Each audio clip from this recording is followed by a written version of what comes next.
এবং 3 এই জায়গায় আপনার হয়তো যেমন ওই যে আমি 80% এর কথা বলেছিলাম, তাহলে রেগুলার এফ বলতে আমি কি বুঝাচ্ছি?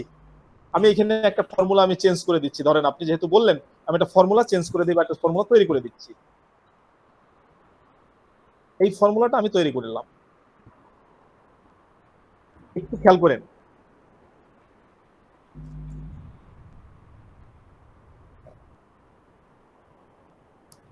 এই ঘরে দেই কন্ট্রোল ভি। আচ্ছা, এইখানে আমি কি আনলাম? ইফ এক্স, ও আচ্ছা এখানে তো আবার ডাটা লাগবে। এটা আপনাকে কিভাবে আপনাকে সহজীকরণ করে দিব ডাটার এই পাশে, তাহলে তো এখানে ইসের ভ্যালুটা দরকার হবে। স্যার ফুল ভ্যালুটা সিলেক্ট করে নিচে নিয়ে আসেন স্যার, ছবি এই কপি করে, তাহলেই হবে। আচ্ছা ঠিক একটা আছে, লাইন কপি করে দিন। ঠিক আছে। আমি এখানে দুইটা আইটেম নিয়ে কাজ করি, তাই না?